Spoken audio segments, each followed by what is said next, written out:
Radio J. Jusqu'à 22h, c'est Classico. Tête de Kylian Mbappé. Steve Nadjar. Bonsoir à toutes et à tous, merci de nous retrouver sur Radio J pour ce nouveau numéro de Classico, un Classico spécial Classico.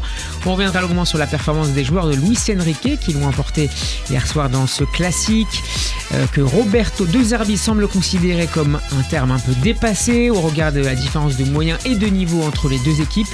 Quels ont été les hommes forts du soir? Qui s'est loupé? Est-ce que l'OM aurait pu espérer mieux?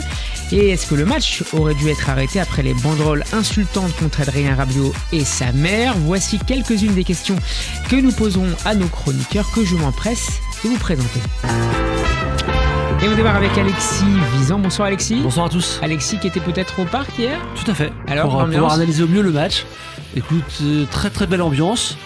Après, on va parler après de Rabiot et tout, mais je comparais, j'étais aussi au stade à l'époque de Fiores DU, Ouais. et je trouve qu'on a une évolution quand même des tribunes.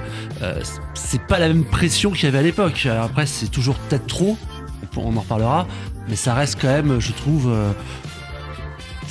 C'est dur de dire ça va parce que je suis pas Rabiot et que Rabiot a dû se sentir insulté, donc c'est pas évident de dire ça, mais je veux dire, je trouve que par rapport à la pression qu'il y avait il y a 10 ans dans les stades, ça a quand même baissé en intensité. Et sur le terrain, le spectacle était... Et sur le terrain, on a vu, je trouve, un bon match de foot. On attendait de voir Marseille, surtout après le match aller.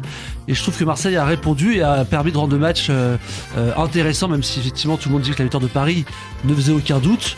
Ça s'est matérialisé. Mais c'était quand même un beau match de foot. Intéressant. Bonsoir également à Mickaël Marceno. Salut Mickaël. Salut Steve. Mickaël, est-ce que c'était un beau match de foot hier soir? Oui, c'était un beau match de foot, ça c'est une évidence. Il y en avait aussi un autre qui était beau, donc moi j'étais un petit peu en double écran hier. Comme d'habitude. Comme d'habitude, voilà, quand le Barça et le PSG jouent en même temps, c'est toujours difficile pour moi. Mais un très beau match de foot. On attendait aussi évidemment la réaction marseillaise, comme l'a dit Alexis, mais surtout aussi comment aller jouer Paris après évidemment cette qualification contre Liverpool, où on peut se dire évidemment ils sont aux anges, mais ils sortaient quand même de 120 minutes dans le tonnerre d'Anfield, où ça a été très dur, où il a fallu redoubler les efforts. D'ailleurs, il y a quelques choix qui ont été faits par rapport à ça. On va y revenir tout de suite dans la première partie. Donc c'est pour dire que malgré tout, Paris a répondu à l'appel du Classico quelques jours après de gros efforts faits à Anfield pour cette qualification. Mickaël, je précise que tu es créateur de contenu sur les réseaux sociaux, que tu animes par ailleurs l'émission Panenka et que tu es un grand spécialiste, on l'a compris en t'écoutant ces dernières secondes, de foot espagnol. Le terme Classico pour ces PSG-OM te paraît un peu usurpé? Classique. On dit souvent classique en France pour PSG-OM, Classico ça restera propre, désolé tout le monde, mais pour El Classico comme on l'appelle en Espagne entre le Barça et le Real. On verra ce qu'en pense tout à l'heure Roberto De Zerbi. Bonsoir également à Sacha Nabé. Salut Sacha. Bonsoir Steve, bonsoir tout le monde. Sacha, notre journaliste venu de Marseille. Sacha, tu es également créateur de contenu sur les réseaux sociaux. Est-ce que tu as espéré à un moment du match que l'OM fasse un peu mieux et ramène éventuellement un point? Totalement, jusqu'à la 85e et ce but contre son camp de l'Irola, j'ai espéré, parce qu'on n'attendait pas autant d'intensité des Marseillais. On l'avait vu au match aller, il manquait beaucoup d'impact, beaucoup d'intensité. Là, les joueurs de De Zerbi ont répondu présent. Malgré une compo remaniée, il y a eu des absents, il y a eu des absences aussi voulues par De Zerbi, notamment Greenwood qui a été relégué sur le banc. Donc, à l'annonce de la compo, j'ai eu un peu peur et finalement les joueurs ont répondu présent. Donc, j'ai pris énormément de plaisir devant ce match. Pour moi, le score ne reflète pas forcément la rencontre. Ce qu'a dit notamment Valentin Rongier après le match. Exactement. Le match nul n'aurait pas été démérité. Classico saison 5, épisode 135 à suivre en vidéo, notamment sur notre chaîne YouTube. C'est parti. Radio J. Radio J. Jusqu'à 22h, c'est Classico. Radio J. Steve Nadjar. Sacha vient de nous le dire à l'instant, l'OM n'a pas démérité hier soir, on y reviendra en deuxième partie, mais c'était insuffisant pour vaincre ce Paris Saint-Germain. Victoire 3-1 des joueurs de Luis Enrique, un entraîneur parisien satisfait de la performance de ses joueurs. On l'écoute juste après le match. C'était un match toujours spécial, un classique. Je pense qu'on a fait un bon match, très, très difficile parce qu'ils ont eu la personnalité de jouer, mais à la fin, je pense que c'est la semaine, je dirais, parfaite. Luis Enrique au micro de la com de son club. Match parfait, semaine parfaite, Alexis? Semaine parfaite, puisque l'ogre Liverpool est passé. Tu bats Marseille derrière. Donc c'est forcément une bonne semaine pour Paris. Et c'est sûr que ça les fait surfer sur la vague sur la vague qu'ils ont et puis qu'on leur souhaite que ça aille jusqu'au bout en fin de saison. Hein.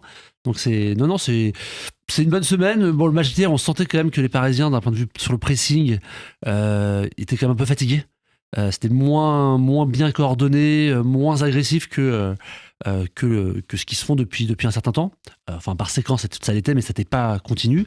Et du coup, c'est ce qui a rendu aussi le match intéressant, parce que du coup, Marseille avait quand même une carte à jouer du fait des efforts physiques faits par les Parisiens en Ligue des Champions. Donc c'était un match intéressant. Et c'est vrai que je rejoins Sacha, c'est-à-dire que c'est parce que le score est un peu dommage, parce qu'à 2-1 jusqu'au bout, ça aurait été intéressant de voir comment si les Parisiens résistaient à la pression. Quoi. Et le but de l'Irola, pour moi, c'est vraiment une grosse erreur défensive, parce qu'il n'y a vraiment personne derrière.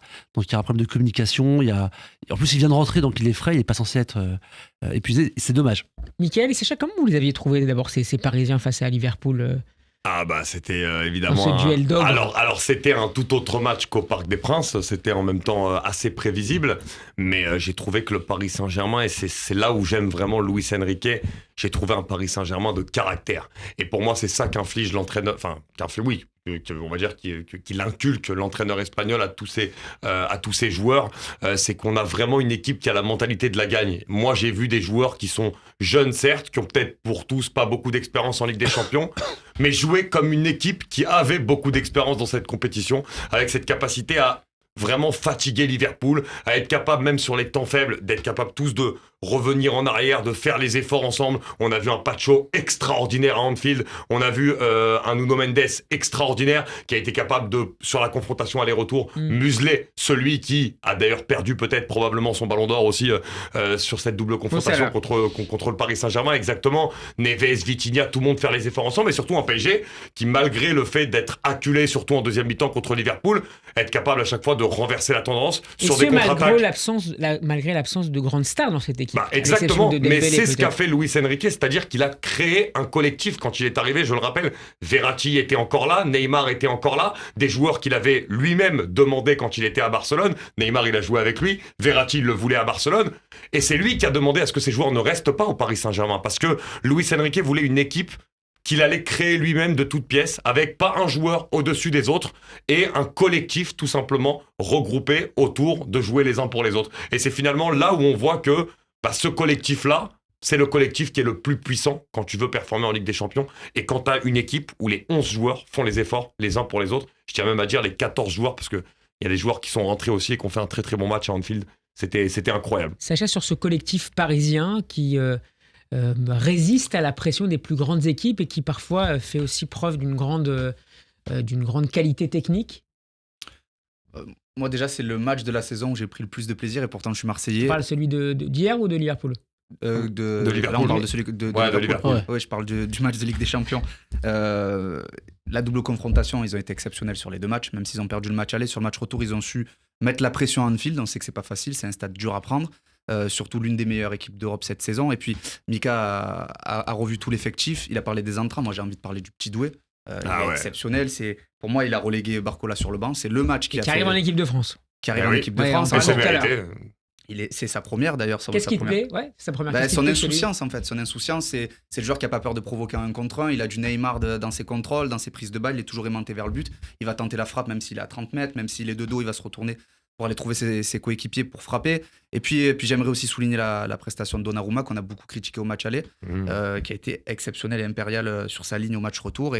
Et il a répondu à Alisson, qu'on a tous félicité. Qui avait été extraordinaire à l'aller. Et c'est vrai que je trouve qu'au-delà de la qualification du PSG, le plus beau et le plus admirable, c'est que l'Europe entière admire le PSG pour son jeu, en fait. Bah oui. Et même les Marseillais et d'autres clubs qui sont anti-parisiens par nature, par le Qatar, etc. En fait, on a parlé de foot sur le PSG.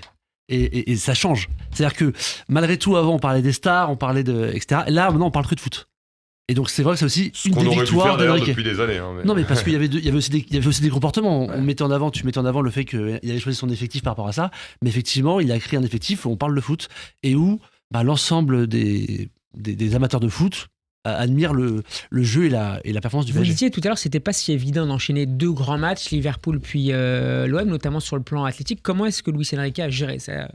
Il a géré ça déjà avec quelques changements, parce qu'il faut savoir que Doué démarre hier. Doué qui n'était pas titulaire malgré une très bonne entrée, tu l'as dit, dans les prolongations contre Liverpool.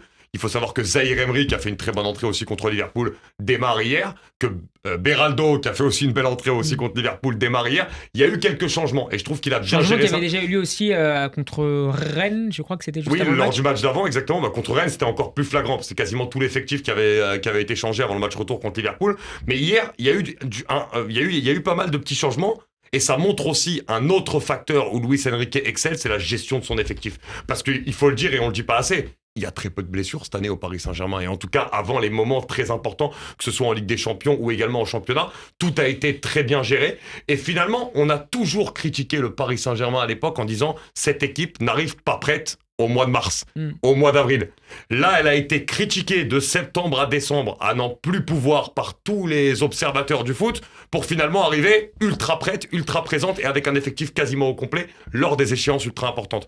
Et c'est en ça que Luis Enrique, pour moi, gère très bien ça. Et hier, ça a été aussi très bien géré avec ces changements-là, notamment Neves qui est reposé. Mais on voit bien que quand il rentre, on voit quand même qu'il est devenu indispensable à ce milieu de terrain parisien. Et après, c'est vrai aussi malgré tout que les 5 changements autorisés depuis le Covid changent quand même font du bien et changent quand même la manière de gérer les matchs. Et donc forcément, c'est un peu la prime au meilleur effectif. Et donc ça permet effectivement tu peux changer 3 joueurs en début de match et 5 joueurs en cours de match. Bon, ça permet de mieux gérer, mais On a vu que c'était pas si évident. Par exemple, Liverpool a perdu en finale ce week-end. parce que tu te fais éliminer en plus, donc ça aussi un mental. Donc c'est l'athlétique et le mental. Il y a un double ressort. On voyait, moi hier, j'ai vu Pacho faire 2-3 petites erreurs d'inattention qu'il faisait pas avant. J'ai vu Gvara fatigué. Je trouve que sur les contacts, il avait du mal à se relever. Donc c'est plus sur ces signes-là où on voyait que les 2 semaines qui viennent avec la trêve internationale, encore que tous ces joueurs jouent au niveau international, mais malgré tout, avec 2 matchs seulement joués en 10 jours, ça va leur faire du bien pour régler les métabolismes. Sacha, Luis Enrique déclarait toujours hier soir que l'objectif du club était de gagner la Ligue 1, de gagner tous les trophées. C'est notre espoir, a-t-il ajouté. Cette équipe en est capable ? Totalement.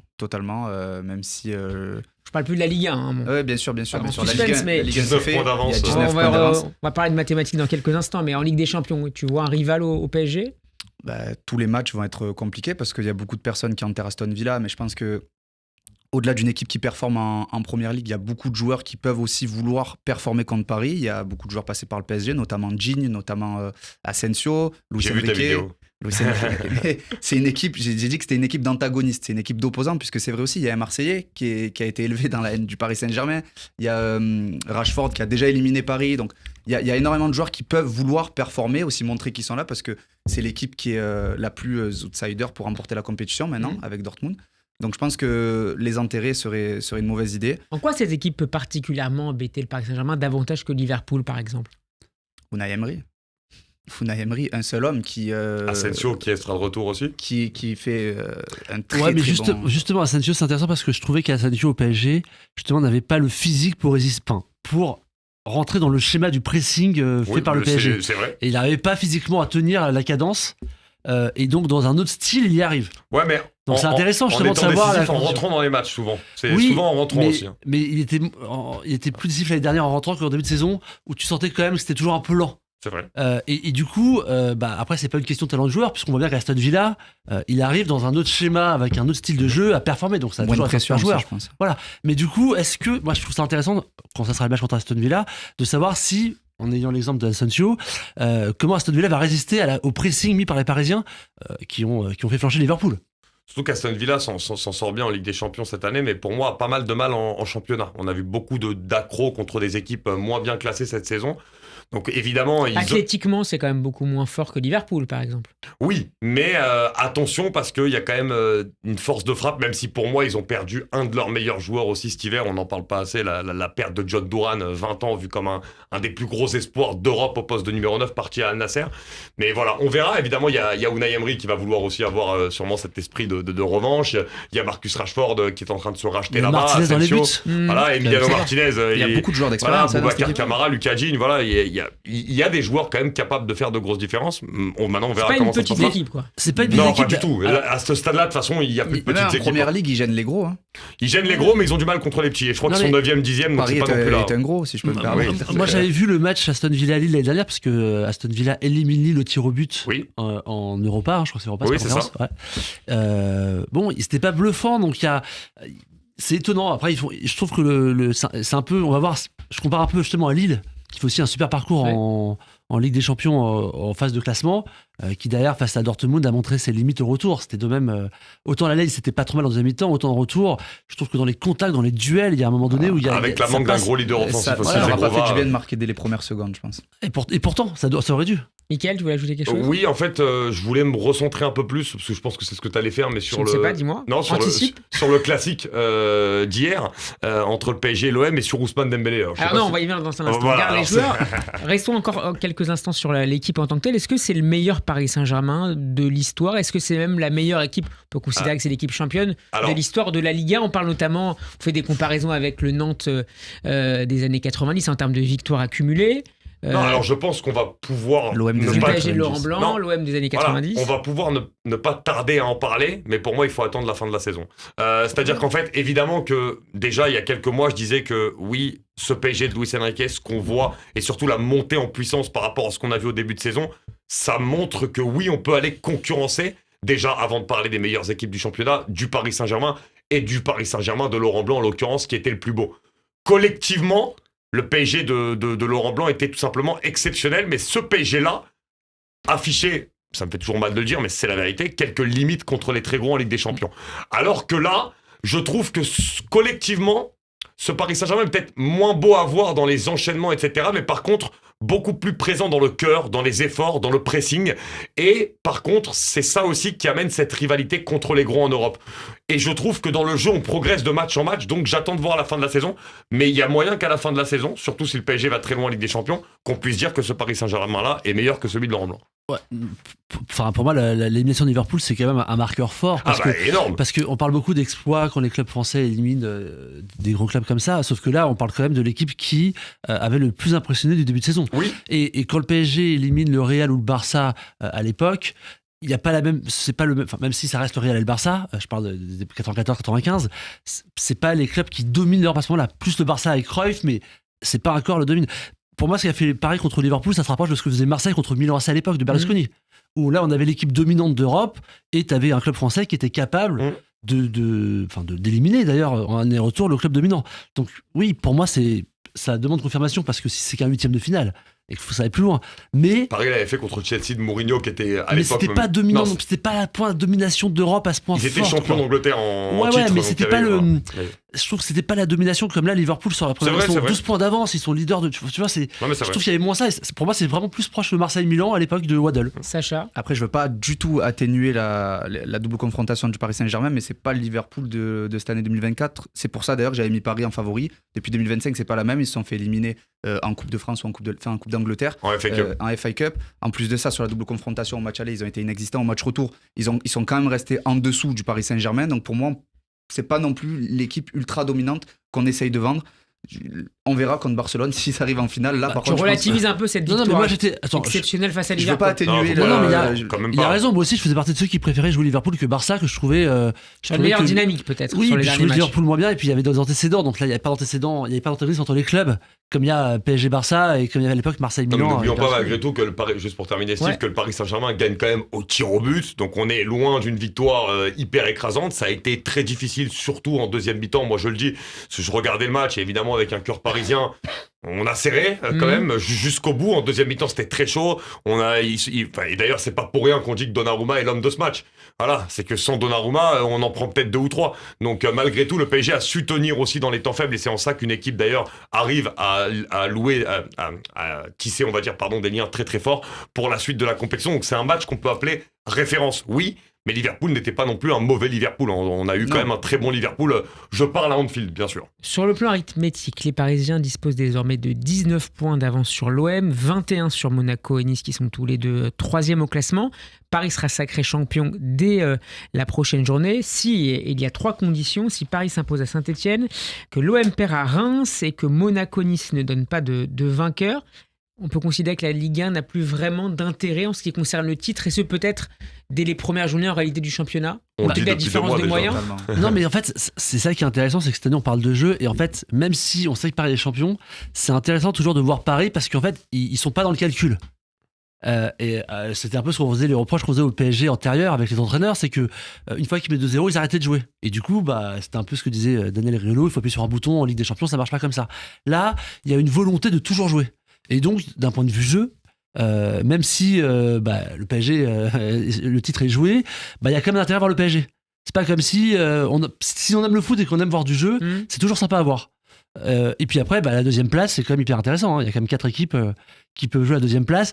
Je trouve que je comprends le procès du PSG sur le Qatar qui est largement au-dessus, mais malheureusement aussi aujourd'hui en Europe, je veux dire, on peut prendre tous les championnats à part l'Italie et encore avec l'Inter, mais à part l'Italie, je veux dire, c'est toujours les mêmes qui gagnent. Hein. Real ou Barça, Bayern en Allemagne, à part la dernière, sinon ils gagnent tous les ans. Et City, là, ça va être Liverpool, mais City sur les 5 dernières années, je crois qu'ils en gagnent 4. Donc, sur les 8 dernières, il y a 7 fois Liverpool, City. Voilà, donc c'est un peu partout pareil. Hein. Non, mais après, il y a quelque chose. Est-ce que la différence de niveau entre le premier et les suivants n'est pas plus importante en France qu'ailleurs? Ça se regarde. Cette année, oui, mais les autres années, c'était pas le cas. Ça, franchement, moi. C'était plus la faute du PSG que grâce à la performance des suivants. Alexis dit quelque chose de très juste et qui moi, m'énerve. Quand il parle surtout de l'aspect, on va dire, les gens disent aujourd'hui le Qatar, Paris, très haut. Vous vous rappelez de ce qu'on disait quand même au début de saison? Vous vous rappelez de ce que les gens disaient? Ouais, Paris, c'est pas un recrutement digne du Qatar. Paris va même pas remporter la Ligue 1 si ça se trouve. Il y a pas de star, il y a pas de truc. Et jusqu'en décembre, Alexis, excuse-moi, ça critiquait encore. Mais maintenant, comme le PSG joue bien et que le projet est intéressant, les vestes se retournent. Mais ne pas oublier ce que tous les gens disaient au début et critiquaient énormément le recrutement parce qu'il n'y avait pas de star. Et alors, je reviens sur ce que tu disais tout à l'heure. Si on veut revenir sur le classique, avant le match aller, je crois qu'il y avait 3 points d'écart, si je dis pas de bêtises. Tout le monde disait que tout le monde voyait Marseille au Vélodrome capable d'aller titiller le Paris Saint-Germain. Je pense que tu pourras nous le confirmer. J'ai vite été un match. On va passer aux joueurs, messieurs, et on va écouter l'un d'entre eux après le match, Désiré Doué. C'était mon premier. Moi, je suis très très content. Je suis content aussi pour l'équipe parce qu'on a fait un très très bon match ce soir. On a été sérieux du début jusqu'à la fin. On a su montrer de bonnes choses, être efficace quand il le fallait et on ramène les 3 points, c'est le plus important. On sait que c'est un match qui a beaucoup d'enjeux et il y a beaucoup d'engouement, mais voilà, on est très très content. On a su rester sérieux comme je vous l'ai dit et c'est le plus important. Semaine top. Faut qu'on continue comme ça. Désiré Doué qui composait la triplette d'attaque parisienne hier soir avec Dembélé et Kvaratskhelia. C'est Dembélé qui s'est le plus illustré, notamment par son but, mais pas que. Restons d'abord peut-être sur Dembélé. Est-ce qu'il peut obtenir, selon vous, le Ballon d'Or? Est-ce qu'il est l'un des favoris désormais du Ballon d'Or? S'il poursuit sur cette dynamique, il en est à 30 buts maintenant. Il a certainement, il va s'offrir un coffret pour ranger toutes ses montres qu'il a pu remporter grâce à ses buts en collection. Alors, ce qu'il faut savoir, c'est que le Ballon d'Or, depuis l'année dernière, est jugé maintenant sur les saisons. Donc saison 2024-2025 pour juger. Et pas jusqu'au mois d'octobre-novembre. Et c'est pas comme à l'année. Parce qu'évidemment que si c'était comme à l'époque, on juge uniquement sur l'année, là, si on doit juger sur l'année 2025, oui, pour l'instant, c'est le meilleur. Ça, c'est une évidence. Par contre, sur toute la saison, il y aura débat avec certains joueurs du Barça qui sont encore en course aussi pour la Ligue des Champions. Et pourquoi pas aussi, d'ailleurs, Kylian Mbappé ou d'autres joueurs du Real Madrid, même s'il y en a un dont on parle très peu, Rodrigo, mais qui pour moi devrait être dans la danse parce qu'il fait un travail énorme avec le Real. Maintenant, Dembélé, il a 30 buts toutes compétitions confondues. C'est déjà plus que tout ce qu'il a pu faire depuis toutes ces années dans tous ces autres clubs, alors qu'on est au mois de mars. La quarantaine n'est pas loin. Et sur ces 30 buts, il y en a 22 en 2025. Ça, c'est tout simplement extraordinaire. Je pense que si on nous disait ça, même encore à nous, au mois de décembre, personne n'y croirait. Ça montre aussi tout simplement le travail exceptionnel qu'a fait Luis Enrique avec Dembélé, le repositionnement. En fait, il y a quelque chose qui illustrait énormément Dembélé au début de saison. C'était quoi? C'était Ousmane Dembélé. On disait tout le temps, il gère toute l'action à merveille, mais dès qu'il arrive dans le dernier geste, il rate. Hier, le but, il montre l'inverse. Et il montre finalement que la dimension d'Ousmane Dembélé a changé. C'est-à-dire qu'Ousmane Dembélé... Il est moins prévisible à ce poste-là. Oui, aussi, mais il rate son contrôle. D'habitude, il réussit le contrôle, il fait tout bien, et derrière, c'est soit le dernier contrôle, soit... Là, il rate le contrôle, mais direct, il se repositionne face au but, comme cette fin du but, telle la fin des vrais numéros 9. Et il arrive à aller marquer alors qu'il y a 2 défenseurs qui sont repliés. Le but est splendide. Magnifique. Et c'est pour moi toute la différence et ce qui montre vraiment, ce qui illustre le changement qu'on a avec Ousmane Dembélé aujourd'hui. Ousmane Dembélé est devenu un tueur, un renard des surfaces, en plus d'être toujours, et on l'a vu notamment sur le match aller contre Liverpool, un joueur capable de faire des différences folles balle au pied. Dembélé, Sacha et Alexis. C'est un choix Luis Enrique, si je dis pas de bêtises, Dembélé. Et c'est ça qui m'étonne, parce qu'au Barça, il n'était pas non plus ultra performant en termes de... Enfin, il était pas décisif. Et beaucoup de déchets à la finition, bien sûr. Justement, c'est ce qui lui manquait. Il était bon avec la balle, il était très rapide, il arrivait à faire la différence en 1 contre 1, mais il manquait énormément de lucidité derrière. Et là, de parier sur ce style de joueur en laissant partir des Messi, des Neymar, des Mbappé, c'est un beau pari réussi. Et en plus, et qui réussit sous Et Luis donc, Enrique, sur le je trouve Ballon ça d'Or, d'autant Moi, plus je trouve beau. que c'est vrai que Oui, c'est hyper excitant Ouais. sur le. Sur le Ballon d'Or, pour moi, il fait partie des 2-3 avec Rafinha aussi, on en parle Ouais, peu, mais c'est Rafinha, il Rafinha mérite pour moi. aussi. Et pour moi, ça va se jouer sur ce parcours en Ligue des Champions. Qui va l'emporter? Si c'est Paris, c'est Dembélé. Si c'est le Barça, c'est Rafinha ou Yamal. Et si c'est le Real, c'est Mbappé ou Vinicius. Pas Mohamed Salah donc. Non, c'est fini. Là, Ça, là, c'est bah, fini. malheureusement, En plus, en fait, il est absent sur la non, double mais confrontation. c'est dommage, mais c'est malheureusement la réalité du Ballon d'Or aujourd'hui qui juge énormément sur la Ligue des Champions. J'ai pas de souvenir qu'on ait donné le Ballon d'Or à un joueur d'un club qui a été éliminé en 8e. Non, et Alexis. puis moi je trouve ça justement assez. Enfin, c'est un côté excitant de se dire que Dembélé peut être Ballon d'Or parce que on se le redit il y a 3 impensable, mois, c'est ouais, impensable. Donc Avant Mbappé. voilà, c'est ça oui va. avant En Mbappé, plus. ça serait fou. Donc c'est et je trouve d'ailleurs qu'il n'y a même pas tellement de hype. On va en parler sûrement après avec l'équipe de France, mais je trouve qu'il n'y a pas encore une énorme hype Dembélé, alors que ce qu'il fait, c'est tout simplement prodigieux. Il est aussi on connaissait ses qualités plus techniques. mesuré Hein. dans sa communication. Ouais, on connaissait ses qualités techniques, mais là on sent qu'il y a une dimension, il y a un mental. Moi, depuis le début de la saison, je le mets en avant. Je trouve que dans son regard, dans son visage, en fait, quand il joue au foot, on sent une détermination de s'imposer comme leader. Il n'y avait pas avant. Donc au début de saison, il ratait beaucoup, mais on le voyait quand même dans cette envie de s'imposer comme le nouveau leader de l'équipe. Messieurs, très vite, votre top flop. Je sais pas s'il y a des flops côté parisien. Donnez-moi 3 joueurs pour les tops. C'est dur, c'est Sur dur le de match mettre. d'hier Très Non, vite, sur le match d'hier, bien sûr. C'est dur de mettre Nuno Mendes en flop par rapport à l'erreur parce qu'il marque un but malgré tout. Donc, et en plus, il est globalement bon dans le match, donc c'est dommage. Mais flop, j'en verrai pas trop. En top, vous mettez qui, monsieur? Bah, évidemment, Ousmane Dembélé. Achraf Hakimi, pour moi, notamment sur la passe sur le deuxième but, la passe est extraordinaire. Et puis Ruiz de passe décisive, même si. Oui, voilà, peut-être de donner un peu de Pacho crédit à aussi. Fabian qui mérite aussi pour moi. Pacho, Ruiz Ouais. et Dembélé. Ouais, après, vous mettez qui en flop? Vous avez un flop? Ah, en flop. Peut-être pas de flop. Barcola, j'ai pas vu non plus faire la différence en rentrant. Ouais, voilà, c'est en rentrant. C'est pas un flop, mais. Ouais, c'est dur de dire des On flops, mais il y a attend des joueurs, plus, enfin, dur. on attendait plus haut. Quoi. Même Doué, hein, sur le match d'hier, je le trouve, il est toujours intéressant, mais je trouve qu'il faisait moins de différence de ce qu'on attendait. Il était quand même bien pris, y compris physiquement. Donc voilà, c'est pas flop, mais on attendait plus de certains. Messieurs, c'est l'heure du rétro quiz. Et je vous emmène ce soir, en avril 2012, le Paris Saint-Germain recevait l'OM, victoire du Paris Saint-Germain ce soir-là. On va commencer donc ce soir, simplement le 11, pas de remplaçant. Qui veut démarrer pour l'équipe parisienne, la compo de l'équipe parisienne? Sirigu. Paris. Sirigu, Ouais. que Paris après l'OM. T'inquiète pas, Sirigu. Sacha, t'inquiète C'était pas. après le 3-0 que Donc, ils avaient encaissé Alexis, avec Comboiré, Mickaël, fin 2011. Sirigu, le point pour Alexis. Donc on est en avril 2012. On est en avril 2012. Alex. Magnifique, Mickaël. Sacha. Thiago Silva. Thiago Silva, je ne le vois pas, non? Il n'est pas peut-être titulaire. Ah non, avril 2012, il arrive après. Et il arrive en août 2012 avec Zlatan et tout. Voilà la réponse. Donc là, on a Maxwell. On a Maxwell.